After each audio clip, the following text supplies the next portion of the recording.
오늘 우리에게 주시는 하나님의 말씀은 누가복음 22장 14절에서 23절까지 말씀입니다. 누가복음 22장 14절에서 23절까지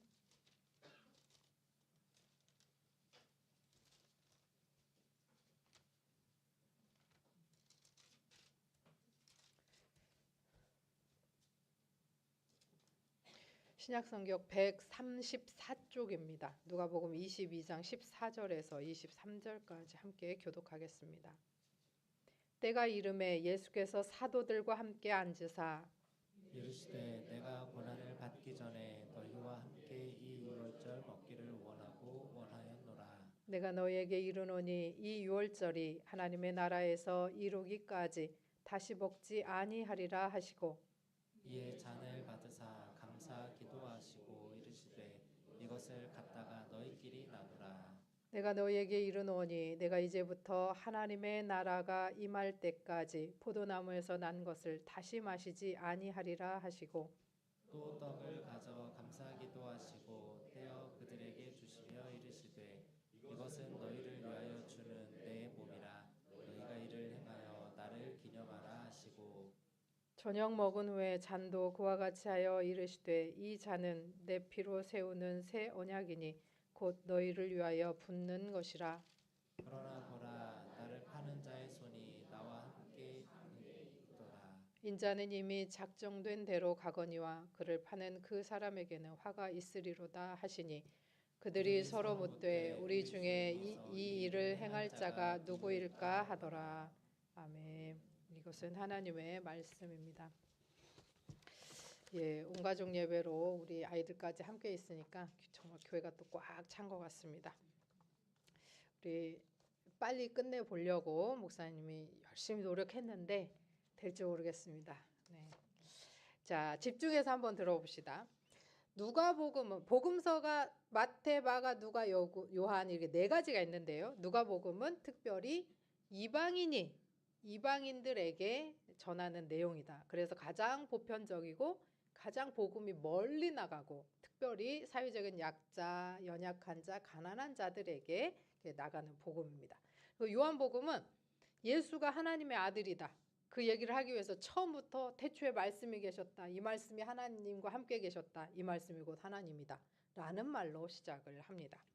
자, 그래서 이 복음서 누가복음, 우리가 지난주에 묵상한 누가복음에서 하나님께서 우리와 가장 가까이에 계신 분으로 말씀을 하시면서 22장에서는 예수님이 십자가를 지시기 전날 밤 성만찬 6월절 만찬을 하시는 내용을 나타내고 있습니다.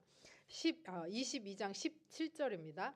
이에 잔을 받으사 감사 기도하시고 이르시되 이것을 갖다가 너희끼리 나누라. 이렇게 말씀하세요.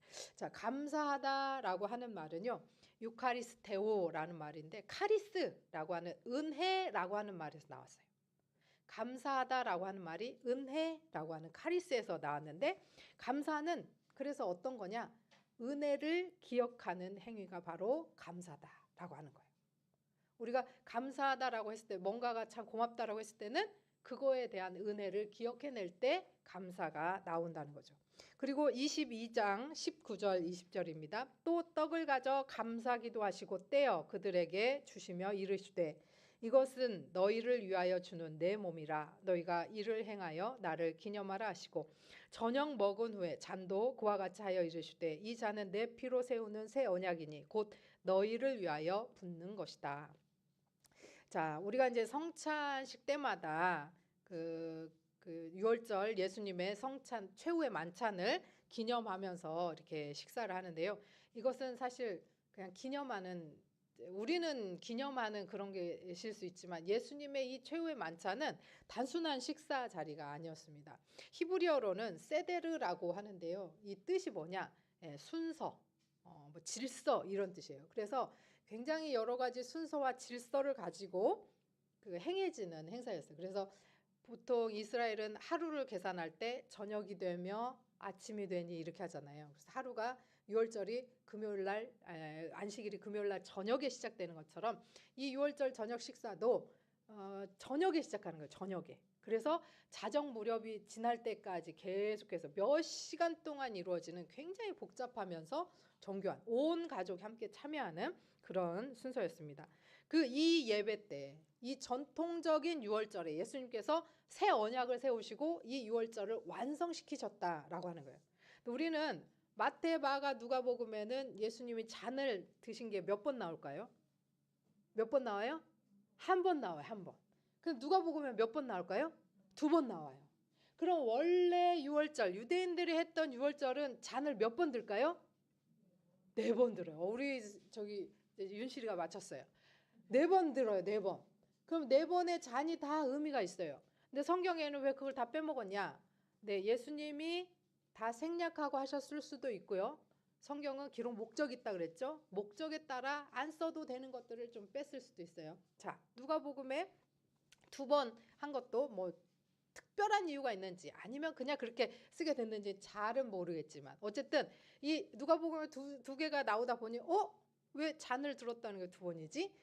그러면서 우리가 좀 생각할 수 있겠죠. 그래서 유대인들이 4번의 잔을 들었는데요. 첫 번째는 초를 켜면서 첫 번째 잔을 드는데 이 잔은 그래서 세상과 그리스도인, 그러니까 세상과 하나님을 믿는 백성들이 구별되었다. 구별하면서 촛불을 켜면서 첫 번째 잔을 듭니다. 그러면서 이때 손을 씻는 예식이 있었어요. 자, 그러면 최후의 만찬 때 손을 씻는 예식이 있었다 하니까 떠오르는 게 뭐가 있어요? 예수님이 제자들의 발을 씻기신 거. 자, 그냥 각자 손을 씻는 예식이 있었는데 거룩함과 구별을 예식 의미하면서 예수님이 오히려 주인이 발을 내 발 좀 씻어라 해도 모자랄 그 주인이 제자들의 발을 씻겨줬다는 거예요. 제자들을 구별해서 세우셨다는 겁니다. 이게 이 첫 번째 잔과 마찬가지예요. 그런데 주님께서 오늘 누가복음 보니까 너희들끼리 나눠라 하고는 내가 다시는 하나님 나라가 임할 때까지 이 잔을 마시지 않겠다라고 말씀하셨어요. 거룩의 잔을 구별한 이 잔을 소망의 잔, 주님이 오시는 날을 기대하는 소망의 잔으로 바꾸셨다고 볼 수 있어요. 그러니까 누가복음의 첫 번째 잔이 바로 이 잔인 것 같고요. 2번째 잔은요, 구원의 역사를 설명합니다. 자, 우리 윤실이나 미화가 아빠한테 물어보는 거예요. 2번째 잔을 딱 마실 때 아버지, 근데 도대체 이 떡은 뭐고요? 이건 도대체 왜 이렇게 해놨어요? 물어봐요. 그럼 아버지가 이제 그때 실력 발휘를 합니다. 그것은 말이다. 우리가 몇 년 전에 몇천 년, 몇백 년 전에 애굽에 종살이 했었는데 하나님께서 은혜를 주셔가지고 모세라는 사람을 통해서 우리를 구원하시지 않았겠니? 그때 양 한 마리 잡아가지고 인방과 설주에다 발라놓으면 죽음의 사자가 그거를 뛰어넘었단다. 그리고 그 잡은 양은 너무 많으면 이웃과 함께 같이 나눠 먹었단다. 그래서 이 뛰어넘었다. 이것을 우리가 유월절이라고 해서 오늘까지 지키는 거란다. 라면서 아버지가 설명해 주는 거예요. 그래서 이 구원의 역사에 대한 이야기를 가르치고 세대 간의 자녀의 자녀 세대까지 그것을 배우는 시간을 가졌다 그래요. 3번째 잔은요. 이 새 언약을 완성하는 잔인데 누가복음에서 주님께서 2번째 잔 나의 피 곧 언약의 피다라고 말씀하셨던 그 잔입니다. 이 식사 후에 이것을 떼어서 내 몸이다, 그 다음에 새 언약이다라고 하면서 하나님께서 예수 그리스도를 통해서 이루고자 하시는 십자가의 구원의 완성, 새 언약의 의미를 온전하게 세우는. 그러니까 그 전까지는 인방과 설주에 발라진 양의 피가 이 의미였겠죠. 3번째. 근데 예수님께서 이 잔을 주시면서 떡을 떼시면서 이것은 내 몸이다. 이것은 내 피다. 나의 언약의 피다. 라고 말씀하시면서 이 양이 인방과 설주에 있었던 것이 십자가로서 온전히 이루어지는 그런 역사를 이루게 된 거라는 거죠. 자, 4번째는 마지막 잔은 하나님 앞에 찬양하고 하나님과 함께 더불어 기뻐하는 잔이었는데요. 하나님은 우리를 이렇게 애굽에서 구원하셨다라고 하는 것에 대한 찬양 올려드렸어요. 그런데 주님께서 하나님의 나라가 임하기까지 이제 다시는 내가 이 잔을 마시지 않겠다라고 하면서 유월절이 끝났다.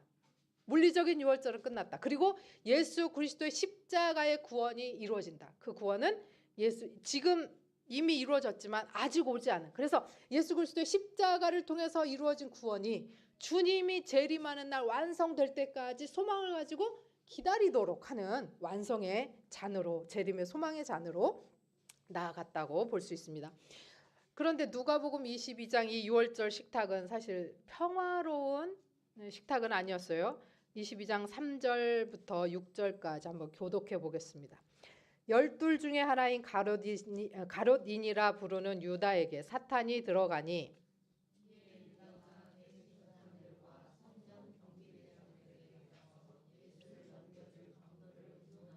그들이 기뻐하여 돈을 주기로 언약하는지라.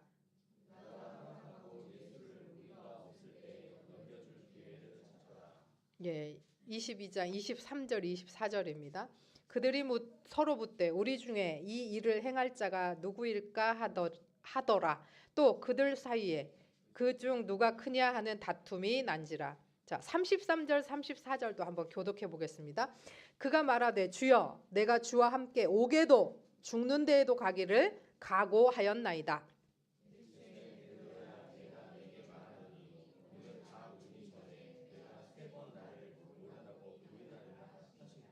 네, 오늘 본문 말씀이 있기 전에 가룟 유다가 예수님을 팔아먹으려고 대제사장들과 서기관들과 약조를 합니다. 작당 모의를 합니다. 그리고 돈을 받기로 약속을 해요. 언약을 했다고 나와요. 그리고 나서 22절 23절에 보니까 우리 중에 누가 크냐? 누가 국무총리 될 거냐? 누가 국회의장이 될 거냐? 누가 법사위원장이 될 거냐? 서로 권력 다툼하고 있었어요. 그리고 하이라이트, 예수님께서 수제자라고 생각했던 베드로가 예수님이 잡혀가시고 나서 닭 울기 전에 3번이나 부인할 것이다라는 예고가 나옵니다. 예수님 마음이 어땠을 것 같아요?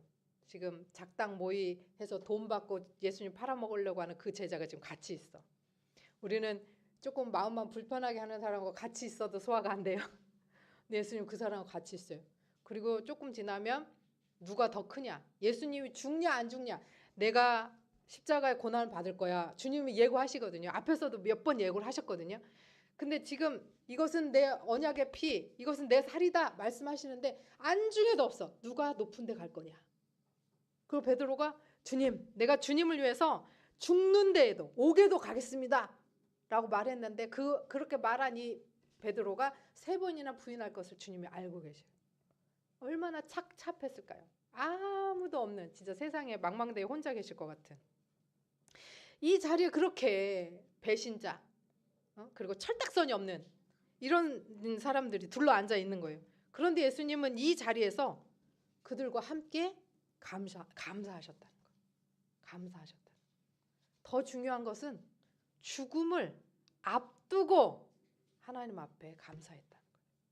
하나님께서 당신을 죽음 앞으로 내어 몰았는데 죽음을 앞두고 그 배신자들과 함께 한 식탁에서 감사하셨다라고 하는 겁니다.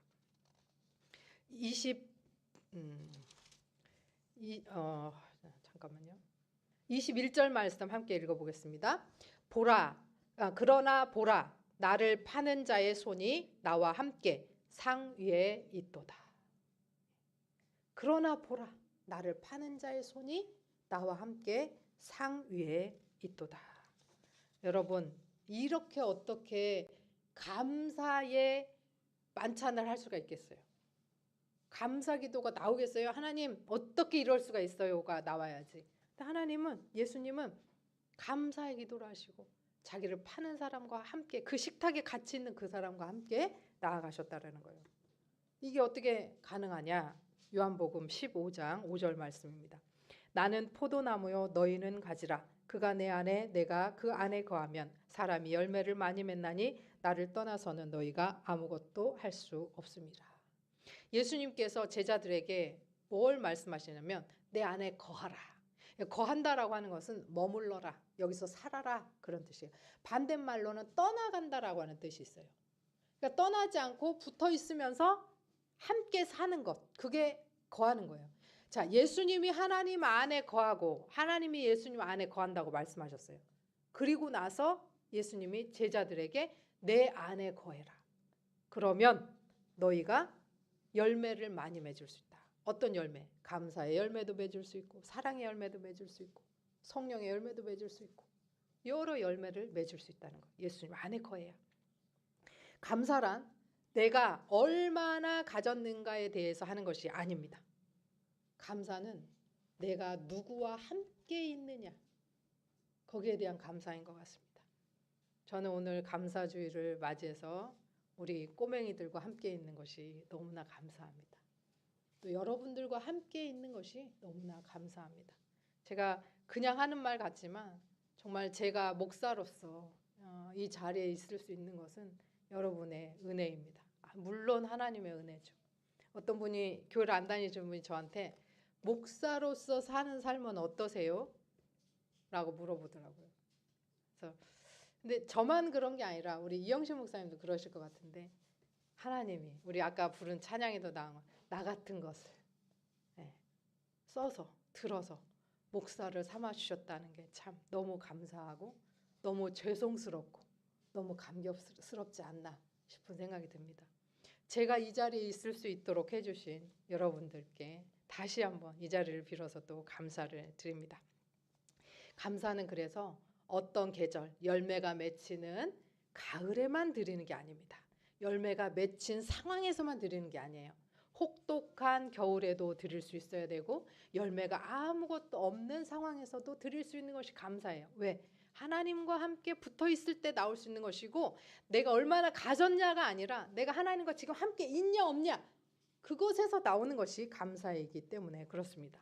요한복음 15장 12절은 또한 우리에게 감사하며 어떻게 살라고 명하시느냐면 내 계명은 곧 내가 너희를 사랑한 것 같이 너희도 서로 사랑하라 하는 이것이니라. 주님께서 15장부터 요한복음 15장부터 17장까지 죽음을 앞두시고 기도를 하시고 제자들에게 또 부탁을 하시고 그러면서 대제사장적 기도 17장을 하시는데 15장에서 서로 사랑해라. 서로 사랑해라. 어떤 사람들인데 사랑해요? 누가 더 높은 자리에 올라갈 건가 지금 싸우고 있는 그 사람들인데 니들 그렇게 싸우지 말고 사랑해라. 당신 자신을 죽이려고 하는 사람인데 사랑해라. 배신하는 사람인데 사랑해라. 서로 사랑해라 말씀하세요. 그리고 17장에 또한 이렇게 이야기하십니다. 17장 21절입니다. 아버지여 아버지께서 내 안에 내가 아버지 안에 있는 것 같이 그들도 다 하나가 되어 우리 안에 있게 하사 세상으로 아버지께서 나를 보내신 것을 믿게 하옵소서. 하나 되기를 원하셨다는 거예요. 하나 되기를. 나누고 다투고 분열하고 깨지고 이게 아니라 하나 되기를. 누가 더 높냐 누가 더 낮냐 싸우지 말고 하나 되기를 원하셨다는 거예요. 이렇게 서로가 하나 되는 것이 하나님과 하나 되는 거고 그리스도와 하나 되는 것이다 라는 것을 이야기하고 있다는 거예요. 사랑 안에서 하나 되라 라고 하는 부탁, 증오 대신 용서해라, 또 분열 대신 화해해라 라고 하는 간절한 그리스도의 권면이었습니다. 감사는 그래서 어떤 개인적인 그냥 내 감정으로 하는 것이 아니라 이 감사가 모이면 공동체가 하나 되는 역할을 하게 되고 이것은 사랑의 끈으로 발전할 수 있다는 것을 우리가 볼 수 있고 우리가 감사하며 서로 하나 될 때 바로 비로소 하나님 안에서 하나가 된다는 것을 볼 수 있습니다. 네, 사랑하는 성도 여러분, 우리는 추수감사절 때 저도 그 설교 너무 많이 했는데요. 메이플라워 호를 타고 1621년 100 몇 명인가요? 사람들이 청교도가 그 종교의 자유를 찾아 아메리카 대륙으로 떠났는데 그 혹독한 겨울을 뚫고 감사하면서 하나님께 구별하여 추수감사 예배를 드렸다. 이것이 바로 추수감사의 유래다라고 저도 여러 번 여러분께 말씀드렸습니다. 그때 그 감사의 식탁에는 그 아메리카 원주민들의 도움과 친절이 있었습니다.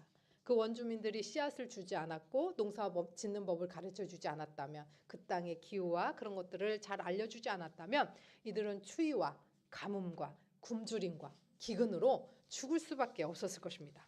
그런데 그 원주민들이 이렇게 신앙을 찾아온 이들을 불쌍히 여겨서 도와줬기 때문에 그들이 그 다음 해에 감사의 제사를 드릴 수 있었다는 거죠. 여기까지 너무나 아름다운 추수감사절의 유래예요. 우리는 절반만 알고 있습니다. 자, 이 아메리카 대륙에 나중에 이 메이플라워를 타고 온 청교도들만 있었습니까? 계속해서 이제 유럽인들이 땅을 정복하는 사람들이 계속 물밀듯이 몰려왔어요. 어떻게 했을까요? 원주민들과 악수하면서 제대로 잘 살았을까요? 그렇지 않았습니다. 원주민의 땅을 빼앗기 시작했고 그들의 문화를 말살하기 시작했고 그들의 언어를 짓밟기 시작했습니다. 그래서 이 원주민들은 강제로 이주를 당했어요. 그러면서 1500km가 넘는 그 땅을 눈물로 걸어갑니다. 그래서 그때 건넌 강의 이름을 눈물의 강이라고 표현을 한다고 합니다. 그리고 우리가 미국의 아주 유명한 그 미국 대통령들 상이 이렇게 떡하니 이렇게 돼 있는 4명인가요? 5명인가요? 거기에 그 크게 동상처럼 새겨놓은 데가 있잖아요. 그 산 이름을 러시모어 산이라고 한다고 합니다. 그런데 원래 거기는 어디냐면 이 원주민들의 성산. 그러니까 유대인으로 말하면 신의 산, 유대인으로 말하면 호렙산 같은 하나님의 임재가 있었던 이 원주민들만의 어떤 신을 섬기는 그런 성산이었다 그래요. 그래서 거기를 블랙힐스라고 했다고 합니다. 또 이제 여기서 딴지 걸죠. 우상을 숭배하는 그곳은 없애버리는 게 맞아요. 라고 할지도 모르겠어요. 그런데 그렇게 하면 복음이 전해질지 저는 의문이 갑니다. 어쨌든 이들이 섬기는 그 땅을 모독하면서 그 땅을 없애버리려고 하면서 러시모어 산에다가 대통령 상을 박았다는 거죠. 이 원주민에게는 그러다 보니 이 자기들의 성산을 빼앗긴 말하자면 그 어떤 치욕의 상처의 산이 되어버린 거죠. 그러니까 우리나라로 하면 이제 일제가 광화문 한가운데다가 뭘 세웠죠? 갑자기 이름이 생각이 안 나네. 자기들의 그거를 딱 세워놓고 우리의 민족의 정기를 끊어버리겠다. 그래서 그거를 다 우리가 허물어 버렸잖아요. 그것처럼 이들이 원주민의 문화와 원주민의 정기와 또 원주민이 고귀하게 생각하는 걸 다 무너뜨려 버리고 이주 정책을 써가지고 다 밀어내 버리고 다 개발하고 나아갔다라는 거죠. 이것은 우리에게 오늘 추수감사절을 맞이해서 묻습니다. 우리의 감사는 혹시 누군가의 눈물을 밟고 서 있는 것은 아닌가?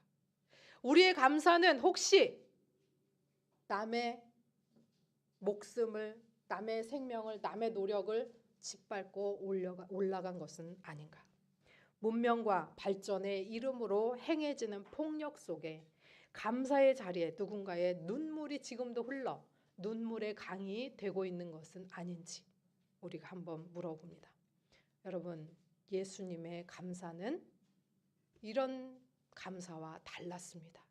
예수님은 자기를 팔아먹으려는 사람과 함께 하셨고 자기를 부인하는 이와 함께 떡을 떼셨고 예수님의 목숨은 안중에도 없이 누가 더 높냐라고 다투는 제자들을 품고 새 언약의 잔을 자기의 몸을 내어주는 감사로 자기를 낮추시고 남을 세우며 하나님과 함께 사랑하고 또 생명을 죽음으로써 생명을 살리는 그런 감사로 나아가는 것이었습니다. 다시 한번 말씀드립니다. 죽음 앞에서도 감사하신 예수님. 나를 파는 자가 나와 함께 상에 있다 라고 말씀하시면서도 그와 함께 감사하신 예수님의 정신을 본받아 우리는 감사가 형편이 아니라 신앙의 고백이구나. 받은 은혜에 대한 고백이구나를 깨달아 알면서 이 하나님과 하나된 관계 안에서 언제나 쉬지 말고 기도하라, 범사에 감사하라 라고 했던 바울의 권면처럼 우리 안에 어떤 상황에서든지 감사할 수 있는 우리가 되시기를 소원합니다. 기도하겠습니다. 은혜의 하나님 아버지, 죽음 앞에서도 감사하신 예수님을 바라봅니다. 우리의 감사가 형편이 아니라 은혜의 고백이 되게 하시고 누군가의 아픔 위가 아니라 사랑과 나눔 위에 세워지게 하여 주옵소서.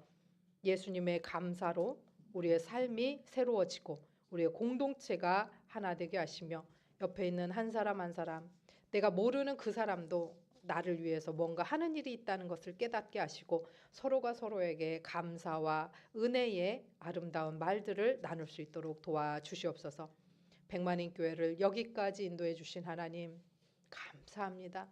아버지 하나님, 부족한 저를 여기까지 인도하시고 우리 성도들과 함께 할 수 있도록 인도해 주셔서 감사합니다. 첫 번째는 하나님의 은혜요, 두 번째는 우리 성도들의 은혜입니다. 아버지 하나님, 우리가 더 깊이 사랑하게 하시고 더 많이 나누게 하시고 더 많이 하나님께 나아가 생명을 살리는 감사하는 열매 맺는 우리가 되게 하여 주옵소서. 예수 그리스도의 이름으로 기도합니다. 아멘. 네. 이제는 우리 구주 예수 그리스도의 은혜와 하나님 아버지의 크신 사랑과 성령의 교통하심이 죽음 앞에서도 배신자들과 함께 감사하신 예수님의 그 감사와 그 사랑을 따라 삶의 모든 자리에서 감사하고 화해하고 사랑하며 평화를 이루어가기를 다짐하는 백만인 성도들과 그의 가정과 자녀들과 자녀손들 위해, 또한 특별히 선교사님들과 고통 속에 있는 세계와 주의 모든 백성들 위해 이제로부터 영원까지 함께 하시기를 축원하옵나이다. 아멘.